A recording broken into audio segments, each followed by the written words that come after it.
오늘 보실 말씀은 구약성경 1234면에 다니엘서 2장 31절부터 49절 말씀까지를 제가 한 절 읽고 여러분들 한 절 읽고 교독하며 읽도록 하겠습니다.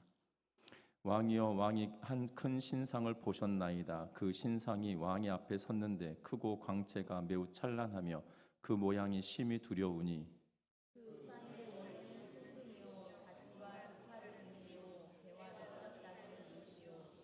그 종아리는 쇠요, 그 발은 얼마는 쇠요, 얼마는 진흙이었나이다.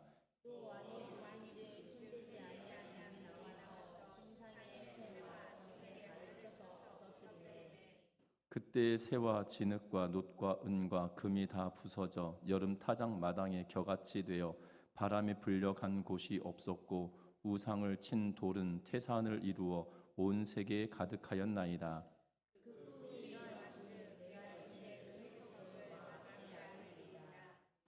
왕이여, 왕은 여러 왕들 중에 왕이시라. 하늘의 하나님이 나라와 권세와 능력과 영광을 왕에게 주셨고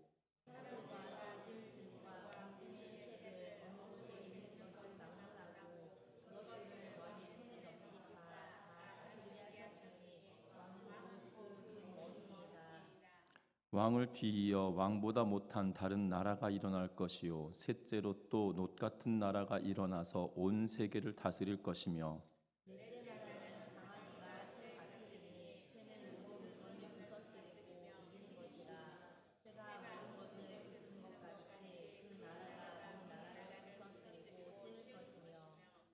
왕께서 그 발과 발가락이 얼마는 토기장의 진흙이요 얼마는 쇠인 것을 보셨은즉 그 나라가 나누일 것이며 왕께서 쇠와 진흙이 섞인 것을 보셨은즉 그 나라가 쇠같이 든든함이 있을 것이나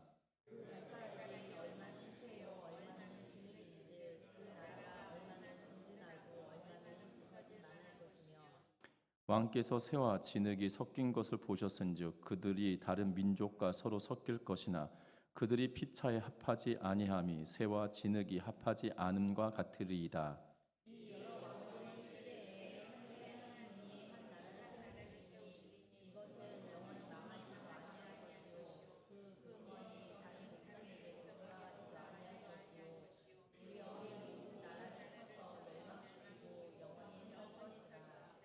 손대지 아니한 돌이 산에서 나와서 쇠와 놋과 진흙과 은과 금을 부서뜨린 것을 왕께서 보신 것은 크신 하나님이 장래일을 왕께 알게 하신 것이라.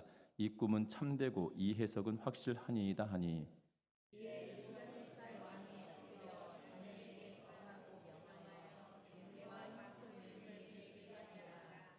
왕이 대답하여 다니엘에게 이르되 너희 하나님은 참으로 모든 신들의 신이시요 모든 왕의 주제시로다. 내가 능히 이 은밀한 것을 나타내었으니 내 하나님은 또 은밀한 것을 나타내시는 이시로다.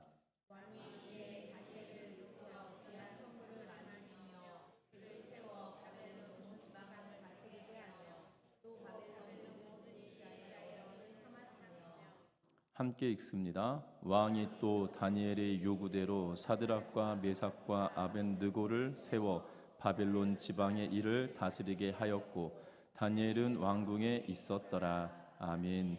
우리 서로 인사 나누고 말씀 나눕니다. 사랑하고 축복합니다. 우리가 지난주에 말씀을 보시고 나서 이 설명이 제대로 되지 않아서 어려워하신 분들도 계시리라 생각됩니다. 그래서 먼저 이 본문의 내용을 살펴보기 전에 지난주에 다 설명하지 못하였던, 다시 말하면 이 시간 관계상 논리가 비약되다 보니까 다들 당황하신 분들도 있으시리라 생각됩니다. 왜냐하면 이 2장 13절 말씀에 성경은 이렇게 말하고 있기 때문입니다. 왕의 명령이 내림에 지혜자들은 죽게 되었고 다니엘과 그의 친구들도 죽이려고 찾았더라라고 말씀하고 있기 때문이죠. 그래서 이 13절 말씀에 다니엘과 그의 세 친구들도 먼저 죽임을 당하려고 그 숙청의 대상자가 된 것 아니냐라고 물으시는 분들이 있으시는데요. 여러분들 근데 잘 아셔야 될 것은 2장 1절에 우리들에게 이 상황이 어떤지를 먼저 설명을 해주고 있습니다. 그래서 2장 1절 말씀에 보면 이렇게 기록합니다. 느부갓네살이 다스린 지 2년이 되는 해에 느부갓네살이 꿈을 꾸고 그로 말미암아 마음이 번민하여 잠을 이루지 못한지라라고 말씀하고 있는 것을 보게 되죠. 다시 말하면 느부갓네살 왕이 통치한 지 2년이 되었다라고 이야기합니다. 여러분도 기억할 것은 지금 다니엘이 몇 년간 음식을 이 왕의 진미를 먹지 아니하고 훈육을 받았냐면 이 오늘 1장에 보면 성경은 이렇게 이야기합니다. 1장 5절에 또 왕이 지정하여 그들에게 왕의 음식과 그가 마시는 포도주에서 날마다 쓸 것을 주어 3년을 기르게 하였으니 그 후에 그들은 왕 앞에 서게 될 것이니라 라고 말하죠. 우리가 다시 말하면 지금 느부갓네살 왕이 통치하기 시작한 지 몇 년이냐면 2년이고요. 그리고 이 느부갓네살 왕 원년에 다시 말하면 느부갓네살 왕이 등극하고 첫 번째 유다를 침공하여서 끌고 온 사람들이 다니엘과 세 친구들이에요. 그러면 그들이 왕궁에서 왕의 진미를 먹지 아니하고 훈육을 받았던 횟수로 따지면 몇 년이 되었습니까? 지금 두 번째 해밖에 되지 않았다는 사실이죠. 다시 말하면 그들이 3년 동안 훈육을 받고 이 왕과 더불어 왕께서 각각의 이 지혜자들이 있을 만한 곳에 직위를 주었다라면 지금 다니엘과 세 친구들은 죽음을 면치 못할 수 있는 위치가 되었겠죠. 그런데 희한하게도 13절은 이 죽음의 대상이 되었다라고 말하면서도 2장 1절과 1장 5절 말씀을 통해서 보면 죽음의 대상이 되지 못해요. 왜냐하면 여전히 뭐 하기 때문이에요? 교육생이기 때문이죠. 교육생을 죽이는 일은 있지 않습니다. 왜냐하면 지금 죽음의 대상자는 누구냐면 꿈을 해석해내지 못하는 사람들, 그리고 꿈이 무엇인지 알아내지 못하는 지혜자라고 불리고 박사라고 불려지는 사람들을 대상으로 죽이려고 하였기 때문이죠. 그러면 1장 13절 말씀은 왜 갑작스레 다니엘과 세 친구를 죽이라고 명령하였냐면 그것이 명령이 아니라 다니엘과 세 친구가 이 죽음의 대상이 되었던 이유를 설명하는 것이 우리가 보았던 이 지난주에 보았던 15절부터 16절 말씀, 이 15절부터 16절 말씀은 다니엘은 마치 왕에게 친근하게 다가갈 수 있는 인물인 것처럼 이야기하지만 실제로는 그렇지 않음을 보게 되죠. 왜냐하면 지난주 보았던 24절과 25절 말씀을 통해서 보면 다니엘이 하나님의 응답을 받고 지금 아리옥에게 가는데 이 15절과 16절에서 말하는 것처럼 다니엘이 왕에게 친근하게 다가갈 수 있는 위치였다라면 굳이 이 24절과 25절에서는 다니엘이 이 아리옥을 통해서 왕에게 말씀을 대신 전해달라고 말하지 않을 상황이겠죠. 왕에게 그냥 찾아가면 될 것임에도 불구하고 그럴 처지가 되지 않았음을 이야기합니다. 다시 말하면 13절에서는 다니엘과 세 친구가 죽을 위험에 빠지게 됐던 이유를 14절부터 시작하여서 그 이후에까지 부연 설명해주며 그들이 왜 죽음의 대상이 되었는지를 말해주고 있다는 거죠. 죽음의 대상이 된 이유는 다른 것이 아니라 다니엘이 우리가 지난주에도 말씀드렸다시피 가만히 있으면 위에 어른들이 다 이 죽임을 당하고 교육생이었기 때문에 시간이 지나면 다 높은 지위에 올라갈 수 있을 처지였음에도 불구하고 다니엘이 죽이지 마라, 내가 그것을 해석하겠다라고 하면서 갑작스레 지금 튀어나온 갑툭튀라고 하잖아요. 갑자기 툭 튀어나온 사람이 되어버린 상황이기 때문이죠. 그리하였기 때문에 왕의 진노의 대상으로 포함되어져 있는 겁니다. 왜냐하면 꿈을 알아내지 못하고 해석해내지 못하면 지혜자들과 더불어 아무리 교육생이다 할지라도 죽임을 당하는 것은 당연한 일이기 때문이죠. 가만히 있었다라면 죽임을 면하게 되어졌을 것임에도 불구하고 다니엘은 나아가고 있는 것을 봅니다. 그러면서 지난주 25절과 26절은 다니엘이 하나님의 응답을 받고 아리옥을 통하여 느부갓네살 왕에게 이 이야기를 전달하고 있는 그러한 말씀입니다. 그래서 오늘 성경의 말씀은 그 응답받은 내용을 실제로 왕에게 말하면서 두 가지를 하죠. 하나는 꿈의 내용을 이야기하고 그 다음엔 꿈에 대하여서 해석을 해주는 내용, 그리고 꿈의 해석을 듣고 나서 느부갓네살 왕이 다니엘에게 어떤 조치를 취했는지를 보여주는 내용으로 이 세 부분으로 나누어지는 것이 오늘의 본문의 내용입니다. 그래서 오늘의 본문의 말씀을 통해서 살펴볼 것은 정말 느부갓네살의 꿈을 통해서 하나님은 어떻게 일하시고 계시는지를 먼저 살펴보는 은혜가 있기를 주의 이름으로 부탁드립니다. 그래서 오늘 성경 읽었던 31절부터 시작하여서 31절부터 시작하여서 그 꿈에 대한 내용을 이야기하고 있는 것을 봅니다. 그것이 35절 말씀까지, 31절부터 35절 말씀까지 꿈에 대한 내용을 기록해 놓고 있죠. 그 꿈의 내용은 이러합니다. 왕 앞에 큰 신상이 왕 앞에 보였었다라고 이야기하죠. 왕이 앞에 섰는 크고 찬란한 광채가 나는 그 모양이 심히 두려울 만한 위험 있는 그러한 신상이 하나 있었다는 겁니다. 그 상의 머리는 금이었고, 그리고 가슴과 두 팔은 은이고, 배와 넓적다리는 노수로 이루어져 있고, 종아리는 쇠로 만들어졌으며, 그 발은 얼마는 쇠로 얼마는 진흙으로 이루어진 거대한 신상이, 위험 있는 신상이 그 앞에 있었다라고 말합니다. 그런데 그 신상만 있었던 것이 아니라 이 손을 대지 않은 돌이 나와서 신상의 쇠와 진흙의 발을 쳐서 부서뜨림에 쇠와 진흙과 녹과 은과 금이 다 부서져 여름 타작마당의 겨와 같이 바람에 불려간 곳이 없었고, 그리고 우상을 친 돌은 태산을 이루어 온 세상에 가득한 내용의 꿈을 당신이 꾸었다라고 이야기하고 있는 것을 보게 됩니다. 지금 느부갓네살 왕의 반응이 오늘 본문에는 나와 있지 않은 것을 봅니다. 그 꿈의 내용이 거대한 신상을 보았고, 신상의 모양은 이러하고 그 꿈의 내용은 이러하다라는 내용을 말하여 주고 있는 것을 보게 되죠.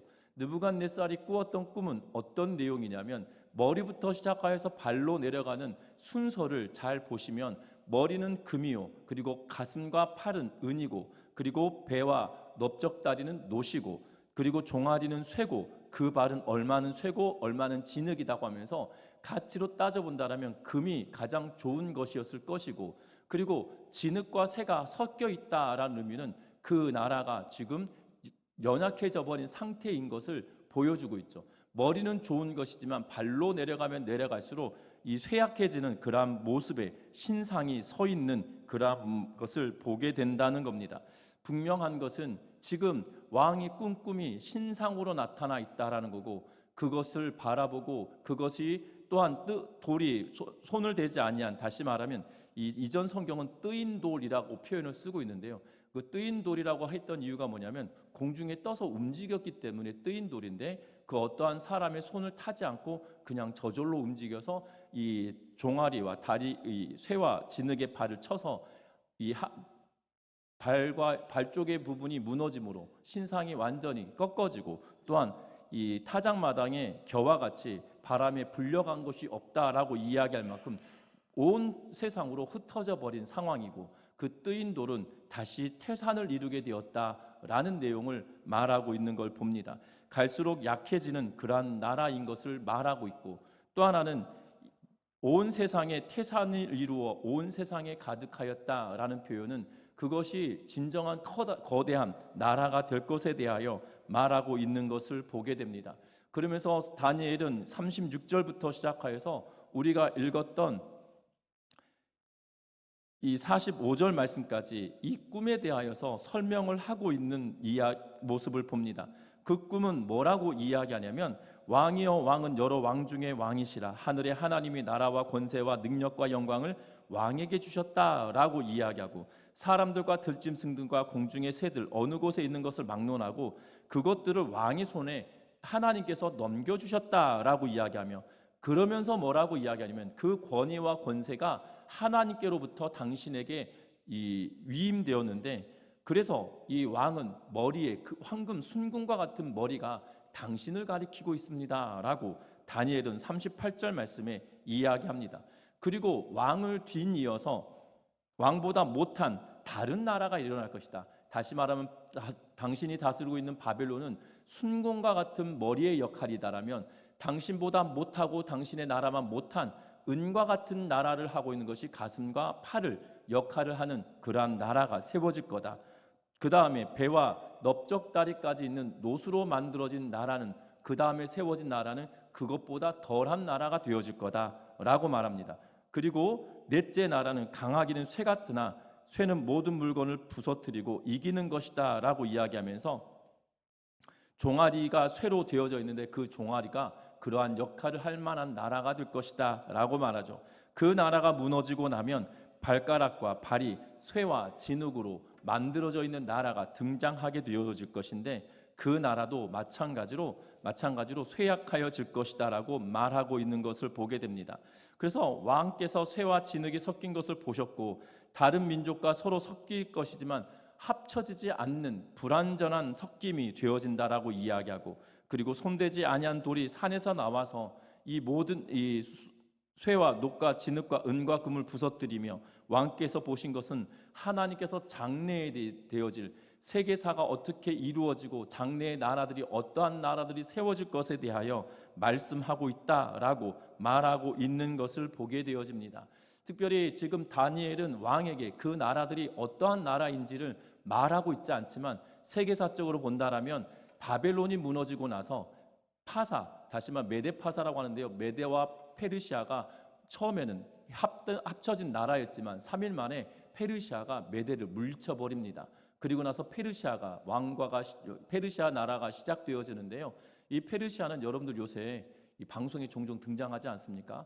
이 이란이 과거에 페르시아였거든요. 그래서 이 페르시아가 온 세상을 지배하는 나라가 되어지고, 페르시아가 물러나고 나면 어떤 나라가 등장하냐면, 여러분들 이 헬라 제국이라고 해서 마게도냐 지역에 있던 필립 왕이 필립이 그의 아들을 훈육을 시키고 알렉산더 대왕이 온 세상을 지배하게 되죠. 그가 알렉산더 대왕이 세웠던 나라가 헬라 제국이 되어지고, 그 이후에 헬라 제국이 3개 또는 4개의 나라로 나누어진다라고 말합니다. 어떤 학자들은 4개로 나누어졌지만 나중에 3개로 병합되어진다라고 이야기하면서 세계사에 대한 이야기를 하는데, 그 3개의 나라로 나눠졌다가 이제 로마에 의하여서 온 세상이 지배되어지고 로마에 의하여서 온 나라가 통합되어지는 것처럼 여겨지게 되죠. 그만큼이나 강력한 나라들이 계속적으로 이루어져 가는 것을 봅니다.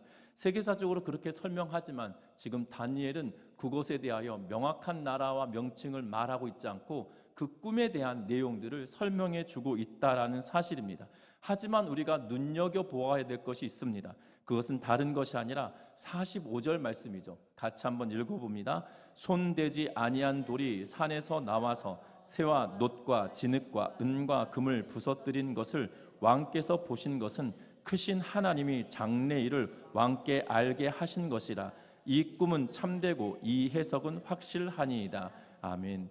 지금 손대지 아니한 돌, 뜨인 돌이 나와서 산에서 나옵니다. 쇠와 놋과 진흙, 은금을 부서뜨린 것을 왕께서 보신 것은 하나님께서 장래일에 보여주신 것이다 라고 말합니다. 그리고 앞에서 읽었던 36절 말씀 보면 그 돌은 온 세상에 가득하게 되었다라고 말하고 있는 것을 보게 되죠.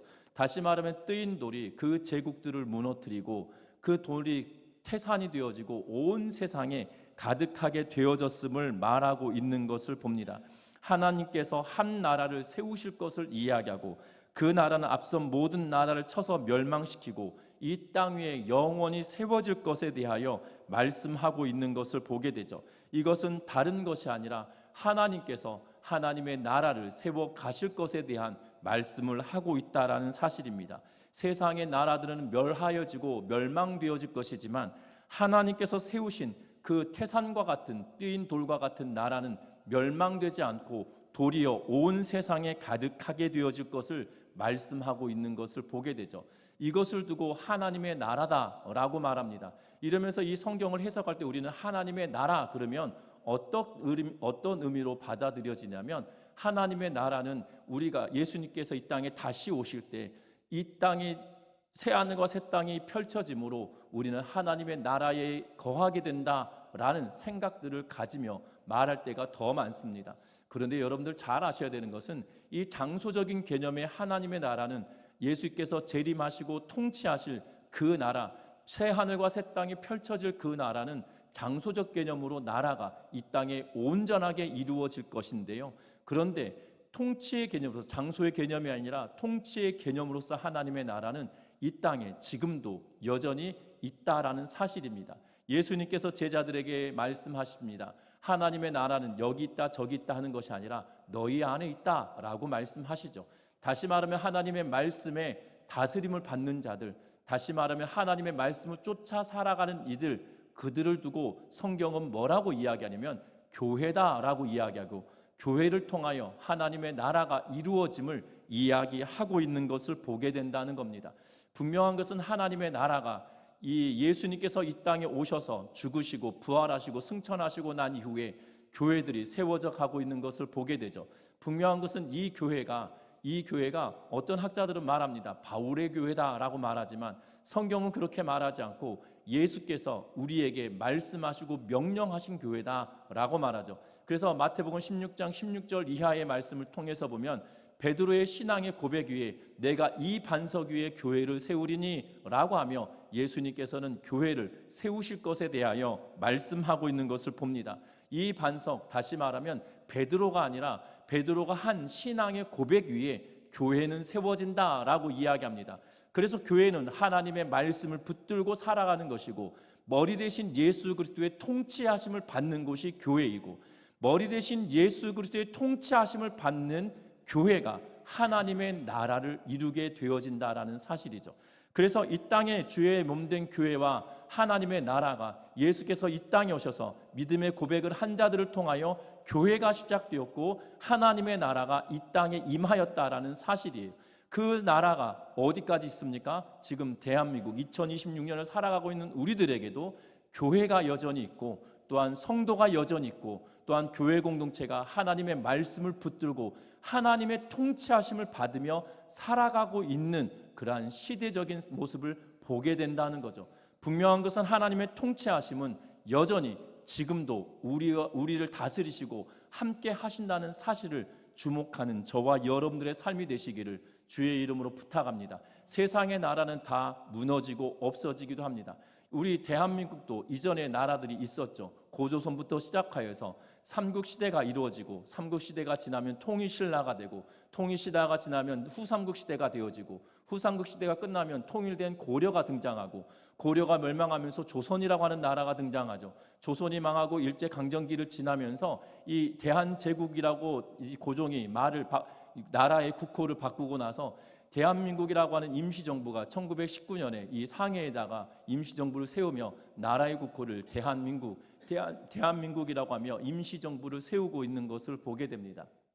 분명한 것은 이 대한민국이 이전에도 수많은 나라의 명칭들을 가지고 있었지만 이 조그만 반도 안에서도 이 고조선의 나라가 얼마나 컸는지 이런 이야기들이 있지만 분명한 것은 이것저것을 떠나서 지금 현재의 모습으로 본다라면 이 작은 반도 안에서도 이 꽤 많은 나라들이 등장하고 소멸하는 그러한 과정을 보았다는 거죠. 하지만 하나님의 나라, 교회는 여전히 하나님의 다스림심을 받는 이들은 여전히 지금도 있고 이 이후에도 주께서 오시는 그날까지 영원하게 있다라는 사실들을 기억하는 우리 성도님들 되시기를 주의 이름으로 부탁드립니다. 왜냐하면 하나님께서 장래일을 왕에게 알리셨는데 그 장래는 하나님의 통치하심이 여전히 있는 태산과 같은 온 세상에 영원토록 있을 나라가 세워짐을 온 세계에 가득하게 되었다라고 하는 그 말씀이 이루어지고 성취되어지고 있다라는 거죠. 그러하기에 저와 여러분들이 기억할 것은 하나님의 통치하심이 지금 이 순간에도 저와 여러분들 통하여 하나님의 나라가 이 땅에 이루어지고 있음을 기억하는 우리 전미중학교의 모든 성도님들 되시기를 주의 이름으로 부탁드립니다. 과거에 한 대통령이 이 후보 시절에 이 서울시를 하나님께 올려드립니다. 하나님께 드립니다라고 해가지고 굉장히 시끄러웠죠. 분명한 것은 우리는 오해합니다. 뭘 오해하냐면 이 나라가 하나님의 나라가 되길 원합니다. 그러면 이 나라를 하나님께 바칠 것처럼 생각합니다. 그런데 여러분들 잘 아셔야 되는 것은 이 나라를 하나님께 드린다는 의미는 하나님의 통치하심이 이 땅 가운데 이루어지기를 원합니다 라고 기도하는 거예요. 그 하나님의 통치하심은 뭐냐면 정의와 공의가 이 땅에 바르게 작동되어지는 시대를 말하고 있는 것을 보게 됩니다. 여러분들 그리스도인들만 하나님의 말씀을 지킨다라면 이 세상은 아름답지 않을 겁니다. 그런데 여러분들 성경을 잘 보시면 이 사회법이 성경을 통하여 이 땅에 나오게 되어지는데요. 여러분들 정치를 공부하는 이들은 반드시 성경을 공부하게 됩니다. 왜냐하면 정치 체제를 정확하고 명확하게 법에 대해서 명확하게 근거로 이렇게 나열해 놓고 설명해 놓은 것이 그렇게 많지 않기 때문이에요. 또한 현대 정치를 공부하는 친구들은 반드시 장로교 정치에 대해서 공부를 하게 되어집니다. 왜냐하면 여러분들 이 장로교 정치가 어디에 영향을 끼치게 되냐면 대의 정치에 영향을 끼치게 되기 때문이에요. 대의 정치가 미국으로 건너가서 의회를 만들고 대통령제를 만들게 되어지는 것을 보게 되죠. 우리나라에 들어와도 대통령제, 의회 정치를 보게 됩니다. 그래서 보면 노회의 모습이 이 국회의원들 모습과 비슷합니다. 노회 안에도 각 상비부라고 해서 뭐 전도부가 있고 정치부가 있고 헌의부가 있고 각각의 부서들이 나누어집니다. 마치 국회 안에서 상임위원회가 있듯이 나누어지죠. 여러분들 우리나라의 이 정치 체제는 장로교 정치 체제로부터 왔다라는 사실들을 기억하면 더 놀라울 수밖에 없죠. 그런데 여러분들 기억할 것은 그 세상 가운데 선한 영향을 미쳤다라면 분명한 것은 하나님의 말씀이 정의와 공의가 이 땅에 바르게 작동될 수 있도록 기도하며 나아가는 것. 그래서 저와 여러분들 통하여 이 땅에 하나님의 나라가 임하도록 애쓰고 수고해야 된다라는 사실이죠. 정의와 공의가 무엇입니까? 세운 법이 바르게 작동하도록 되어지는 것, 그것이 정의고 공의인 것입니다. 세상 사람들은 하나님의 뜻이 뭐 대단하다라고 생각할 수 있겠지만 우리가 규정짓고 우리가 약속한 법이 이 땅 가운데 바르게 선포되어지고 바르게 작동될 수 있도록 지키는 것, 순종하는 것이야말로 하나님의 나라가 이 땅에 임하는 것이다 라는 것을 주목하는 우리의 삶이 되셨으면 좋겠습니다. 그래서 우리가 이 땅의 삶을 살아갈 때 하나님, 이 나라와 민족이 하나님의 나라가 임하게 하여 주시고 정의와 공의가 바르게 작동할 수 있도록 정말 우리가 만들어 놓은 우리가 허락한 법이 제대로 작동될 수 있도록 이 땅에 정의와 공의가 바르게 실행될 수 있도록 도와주십시오라고 기도하는 우리 전미중앙교회 모든 성도님들 되시기를 주의 이름으로 부탁합니다. 그래서 이 땅에 하나님의 나라가 임하는 것이 중요하죠. 왜냐하면 저와 여러분들 통하여 세워지고 저와 여러분들 통하여 변화될 나라이기 때문입니다. 그래서 여러분들 기억할 것은 한국 교회가, 조국 교회가 정말 하나님의 말씀대로 온전하게 살아갈 수 있도록 기도해야 합니다. 왜냐하면 교회를 통하여 하나님은 다스리시겠다고 약속하고 교회를 통하여 하나님은 하나님의 일들을 감당하시겠다고 말합니다. 그런데 작금의 조국 교회는 정치 권력과 야합하는 경우들이 많죠. 그리고 정치 권력이 자신들의 권력인 것처럼 행사하는 일들을 보게 됩니다.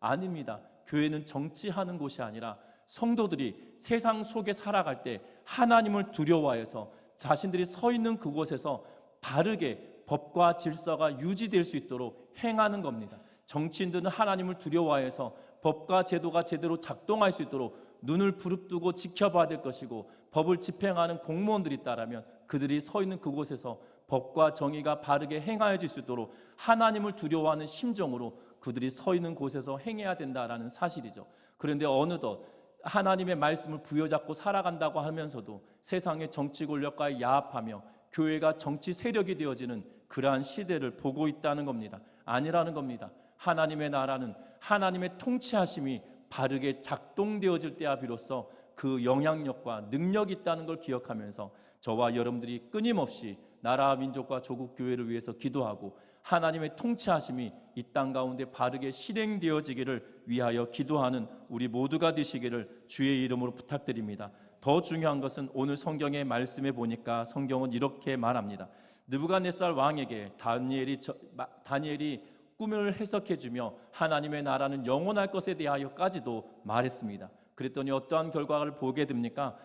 느부갓네살 왕이 엎드려서 다니엘에게 절합니다. 여러분들 앞에서 설명드렸지만 느부갓네살 왕은 통치 2년 되던 해이고 다니엘은 그 1장 5절 말씀과 2장 1절 말씀을 통해서 보면 다니엘은 교육생인 거예요. 지금 훈련받아서 이 바벨론의 문화를 익히고 언어를 익히고 법을 익히고 또한 사회 체계를 익히며 이 사회의 지도자가 될 수 있도록 훈련을 시키는 과정 중에 있던 그의 발 앞에 무릎을 꿇는다는 것이 가능한 일이겠습니까? 여러분들 이것은 불가능한 일이죠. 그런데 하나님께서는 그에게 그렇게 만들어 놓고 있는 것을 봅니다. 그래서 우리는 착각합니다. 세상의 왕도 다니엘 앞에 머리를 숙이는데 교회 앞에 머리 숙여야 되는 것 아니냐라고 말할 수도 있겠지만 아닙니다. 하나님께서 그로 하여금 그렇게 하도록 만들어 주신 거죠. 강제함이 아니라 하나님께서 그들로 느부갓네살로 하여금 자연스레 하나님을 섬기게 말하며, 그래서 47절 이렇게 말합니다. 너희 하나님은 참으로 모든 신들의 신이다. 지금 다니엘을 놀랍게 여기면서 그에게 머리를 조아리는 것이 아니라 다니엘에게 지혜를 주시고 다니엘에게 꿈을 알려주시고 다니엘에게 꿈을 해석할 수 있도록 주신 그 하나님의 존귀하심을, 그 하나님을 대리하고 있는 다니엘에게 그 하나님을 대신하여서 그에게 머리를 조아리고 있다는 거죠. 중요한 것은 다니엘에게 집중하고 있는 것이 아니라 다니엘을 통하여 역사하신 그 하나님을 하나님을 찬양하고 높이고 있다라는 사실입니다. 저와 여러분들이 말씀대로 행하며 살아갈 때 세상의 모든 왕들이, 세상의 모든 권력들이 하나님 앞에 머리를 조아리게 된다라는 사실들을 기억하면서 저와 여러분들이 하나님의 뜻과 공의를 행하며 살아가는 우리 전미중앙교회 모든 성도님들 되시기를 주의 이름으로 부탁드립니다. 그래서 저와 여러분들이 이 땅의 삶을 살아갈 때 우리는 하나님의 말씀을 붙들고 살아가는 이들이고 하나님의 통치하심을 먼저 맛본 이들이기에 하나님의 통치가 이 땅에 이루어질 때 이 땅은 얼마나 아름답게 되어질 것인지를 기대하면서 기도하며 살아내는 우리 모두가 되시기를 주의 이름으로 부탁드립니다. 말씀을 맺으려고 합니다. 하나님의 나라가 하늘을 가르고 와서 제국들을 무너뜨리고 그 땅 가운데 세워지게 되는 것을 보게 됩니다. 인간의 모든 왕국은 무너뜨려집니다.